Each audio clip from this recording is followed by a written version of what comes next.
Silahkan Ustaz. Pertanyaannya diajukan ke pemerintah Saudi, bukan ke saya. Tetapi saya akan jawab juga bahwa setiap negara, setiap kota itu punya kebijakan masing-masing. Mereka tentunya ketika mengambil keputusan ya sudah musyawarah antara umaroknya dengan juga ulamanya. Mereka mengambil keputusan juga nggak sembarangan.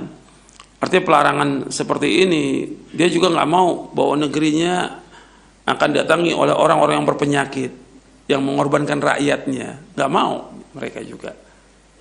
Atau tadinya nggak ada penyakit menular, jadi timbul penyakit menular. Mereka punya kebijakan, dan itu haknya mereka, haknya negara. Tentang dilarangnya masalah umroh, itu kebijakan mereka, yang kita nggak tahu. Dan juga kalau soal bukan hanya kerugian itu bukan hanya dari luar, negara itu juga rugi. Nggak ada orang datang tuh rugi. Tapi kenapa dia ngambil kebijakan demikian? Ya tentunya dia sudah memikirkan maslahat dan mafsadahnya. Soal masalah umroh itu dilarang bukan baru sekarang, haji dilarang. Udah berkali-kali dulu. Di zaman-zaman dulu tahun abad ketiga, abad keempat dulu. Waktu orang-orang Syiah menguasai Mesir itu kan sempat mereka membunuh orang-orang yang menunaikan ibadah haji, sehingga haji ditutup. Dan mereka bukan hanya ngambil Hajar Aswad, orang Syiah itu Qaramita, dipindahkan, dan itu bertahun-tahun dilarang itu haji orang dari seluruh dunia. Dan itu hanya kalau nggak salah udah 6 atau 7 kali pernah dilarang itu di zaman dahulu. Jadi bukan baru pelarangan itu, dilihat kepada maslahat dan bahaya. Kalau dibiarkan jamaah haji itu datang, bisa dibunuhin oleh orang-orang Syiah, sehingga dilarang. Sama dengan kejadian sekarang umroh dilarang. Yang rugi bukan hanya travel umroh, bukan. Saudi juga rugi. Tapi kenapa mereka ambil kebijakan? Karena menurut mereka berbahaya.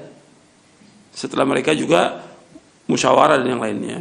Jadi kita seorang muslim, kita lihat untuk diri kita. Ketika kita melihat untuk masyarakat, itu perlu ada penjelasan yang lainnya. Karena kita nggak akan mampu. Sama bicara soal negara, lebih lagi. Ya, kadang-kadang orang nggak melihat dirinya. Saya yakin, betul kita yakin, orang lain belum tentu yakin. Gitu. Mereka juga yakin bahwa Allah yang menentukan penyakit, Allah yang mereka yakin. Oh, di sana banyak ulamanya, mereka yakin itu. Tapi kan harus menolak bahaya, karena ada kaidah darul mafasid muqaddamun ala jalbil masalih. Menolak bahaya harus didahulukan daripada mengambil maslahat. Itu kaidah yang dipakai oleh para ulama. Jadi itu harus kita lihat. Jangan kita melihat dengan diri kita, jangan, karena kita umpamanya ada yang nggak berangkat umroh, kenapa takut? Kalau itu dihadapkan kepada kita juga sama seperti mereka. Gitu. Saya pikir cukup sampai di sini kajian kita, mudah-mudahan bermanfaat dan dapat kita mengambil pelajaran dari semua yang terjadi agar kita semuanya kembali kepada Allah. Kajian kita masalah akidah ini bukan sekedar wabah corona, tapi kita mengkaji masalah akidah agar kita kembali kepada Quran wa sunnah Nabi Muhammad. Kita kembali kepada Allah karena kita pada hakikatnya hamba Allah. Kita hamba Allah. Kita pasti mati dan kita pasti akan kembali kepada Allah. Kita bertaubat atas semua dosa, kemudian kita laksanakan syariat, melakukan perintahnya, menjauhkan larangannya, dan harus kita ingat bahwa Allah itu sangat sayang kepada hamba-hambanya. Allah sangat sayang. Maka kita terus berdoa dan mohon kepada Allah agar Allah menghindarkan kita dari berbagai macam malapetaka. Wa sallallahu nabiyana Muhammadin sallallahu alaihi wasallam, subhanakallahumma bihamdik, asyhadu an la ilaha illa anta astaghfiruka wa atubu ilaik. Assalamualaikum warahmatullahi wabarakatuh.